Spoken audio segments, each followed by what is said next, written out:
Hi there. Well, it stands to reason it's Saturday and I got a day off, and naturally it's just raining like hell. About par for the course, so I thought maybe if I couldn't do anything outdoors, maybe I'd try to do a couple of gun videos. And this one here is a Smith & Wesson third generation automatic. It's a model 1006, 10 millimeter, and this one was made in 1990, and I believe this gun was only made from 1990 to 1993. It's got a 5-inch barrel, and people that are familiar with this gun will notice a couple of differences in it. This one was originally a fixed sight model, but it shot a little low, so I installed a adjustable rear sight on it, and the grips have been changed out. They originally had plastic grips, and the plastic grips were kind of slick, so I put these rubber Hogue grips on it. See if I can get these markings to show up here.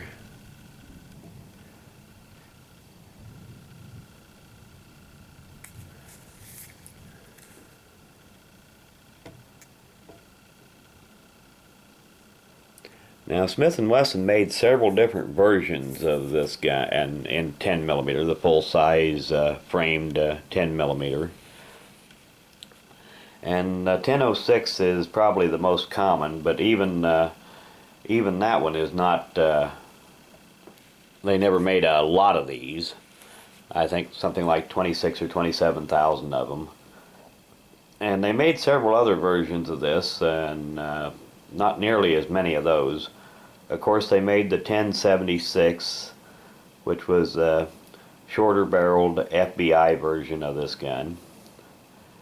And they also made the 1026, the 1046, 1066, and 1086. And I believe there was even a very few made that were designated the 1016. But I'm pretty sure that those were just kind of prototypes, and they never went into general production. But anyway, full size 10 millimeter, and of course it's unloaded. And one thing about these, they're kind of like an old Browning high power. They have a magazine safety. It will not fire unless you have the magazine inserted. Now, one thing I do kind of dislike about the third generation Smith & Wesson automatics,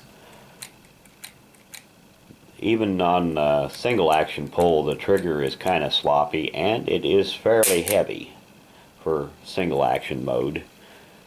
And the double action mode is fairly heavy, but at least it is fairly consistent. It doesn't build as you pull it back. It's pretty even all the way. Got a good sight picture. It had a good sight picture with the original sights too, but like I said, the gun shot kind of low. So I just stuck this sight on there, and that cured that problem. Another thing that is kind of weird about it is the magazine release is kind of small, and it's hard to reach.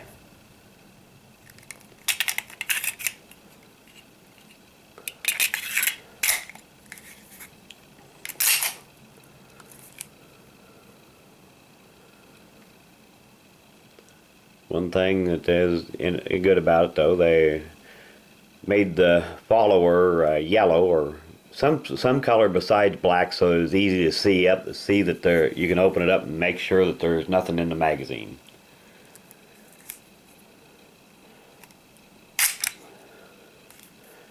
And of course you got your decocker there. And for a 10 millimeter, it's not all that hard of a kicking gun. Of course, a lot of people are worried about the recoil of a 10 millimeter, and I never really thought that it was that much greater than a 45 ACP. It does kick harder, but it's not anything that's going to really mess you up. The harder something recoils, the longer it takes you to get back on target for a follow-up shot. But recoil is something that you learn to deal with. If you've never shot anything but a 22 before, a 9 millimeter is going to seem like it kicks. But it's just something that you get used to, and if you just shot a 10 millimeter just occasionally, it's going to feel like it kicks a lot.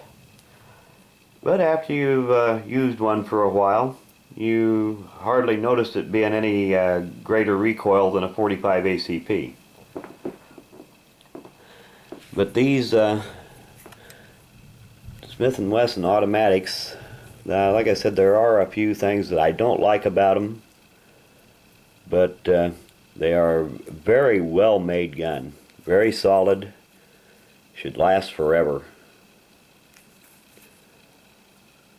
Like I said, if they had a decent trigger on them, I'd really like them. And it's not bad. It's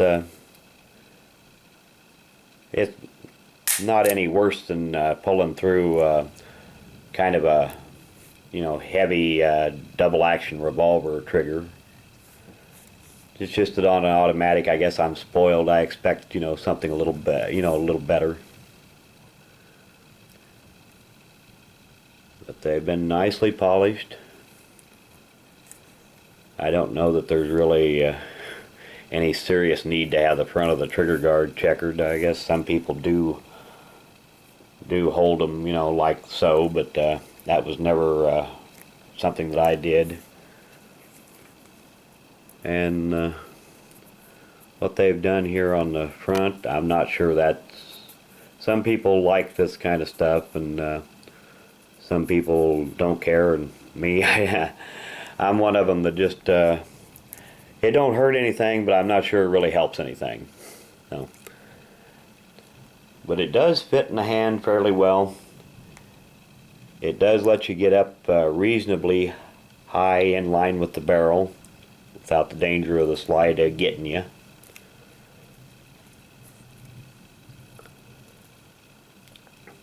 It's not a high polish finish, but still, it's still been polished up well enough that you don't see any tool marks or anything like that.